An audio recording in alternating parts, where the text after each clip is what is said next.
आज हम एक नया ज्योतिषी वीडियो बना रहे हैं दोस्तों, और वीडियो का शीर्षक है अखंड धन योग। अखंड धन योग किसको बोलते हैं? जो पीढ़ियों तक धन खत्म नहीं होता है वो अखंड धन कहलाता है। कई बार आदमी गलत तरीके से कैसे भी करके खुद अपना जीवन अच्छा कर लेता है पैसों से, लेकिन अगली पीढ़ी, दूसरी तीसरी पीढ़ी खत्म हो जाती है, उसके पास बर्बादी हो जाती है।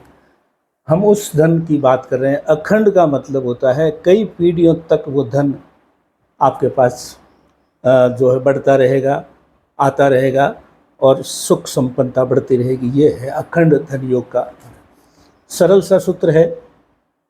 एक हमने कुंडली ली है सिंह लगन की, इसके ऊपर हम ये योग समझाएंगे। तो सरल सा सूत्र है, आप समझने की कोशिश कीजिए।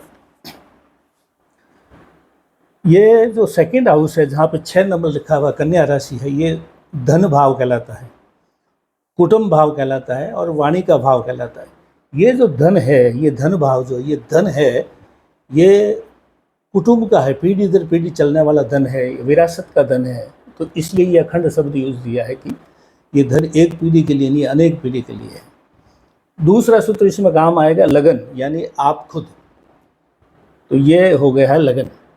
और फिर आएगा 11वां घर जहाँ पे 3 लिखा हुआ है, मिथुन राशि जो है ये लाभ भाव है, यानी ये स्थायी धन है जो पीढ़ी दर पीढ़ी चलेगा। और ये आप जो कमाएंगे, जो इनकम आएगी, बढ़ोतरी होगी, इंक्रीज होगी, और इन्वेस्टमेंट करो या कैसे न कैसे विभिन्न प्रकार से मल्टी स्किल्ड जो धन आएगा वो यहाँ से आएगा। और ये स्थायी संपत्ति है, यानी अखंड पीढ़ियों तक चलने वाली। ये सिर्फ 3 सूत्र की, 3 भावों की ही बात करेंगे। सबसे पहले हम सूत्र है इसमें कि धनेश, यानी ये धन भाव का स्वामी यही बैठा हो। ये धन भाव में 6 नंबर राशि है, इसका स्वामी बुध होता है। अगर बुध यहीं बैठा हो, ये पहला सूत्र हो गया, ये अखंड धन योग का पहला सूत्र लागू हो गया। दूसरा है लाभेश, ये लाभ भाव का स्वामी जो है, ये भी इत्तेफाक से मिथुन राशि है, तो इसका स्वामी बुध है। ये जो है लाभेश यहाँ आके बैठ गया, या तो इस भाव का स्वामी बुध है यहीं बैठा हो, या इस भाव का स्वामी जो बुध है वो यहाँ आके बैठ गया हो। तो इसमें धन योग, महाधन योग का सूत्र बन जाएगा। तीसरा सूत्र है इसमें लग्नेश। ये फर्स्ट हाउस का मालिक लग्नेश कौन सा है? ये इसका मालिक जो है सिंह राशि का मालिक सूर्य है। वो अगर जाकर के यहाँ लाभ भाव में बैठ जाता है तो ये सूत्र पूरा का पूरा लागू हो जाता है। अब तीनों सूत्र लागू हो गए तो 100% आप मान के चलिए कि अखंड धन योग बन गया है। तीनों सूत्र कैसे? ये यहीं बैठा है तो ये भी, इसका भी स्वामी बुध है तो ये यहीं हो गया, और ये अगर वहाँ जाके बैठ गया, तीनों सूत्र अगर लागू हो गए तो 100% लागू हो गया। अगर 2 सूत्र लागू हो गए, यानी यहाँ का स्वामी अगर यहीं बैठा है और ये जाकर के यहाँ बैठ गया है तो भी हो गया, 2 सूत्र लागू हो गए। और तीनों सूत्र, और एक सूत्र कैसे लागू होगा? मान लो यहाँ का स्वामी यहीं बैठा है तो फिर ये जो है एक ही सूत्र लागू हुआ। तो ये अगर तीनों सूत्र लागू हो जाते, यानी ये अगर यहीं बैठा है एक सूत्र, अगर ये यहाँ चला गया तो दूसरा सूत्र, और ये यहाँ चला गया तो तीनों ही सूत्र लागू हो गए। अब तीनों लागू होते हैं तो 100% हो गया, धन का अखंड धन योग 100% बन गया। 2 सूत्र लागू होते हैं तो 66% बन गया।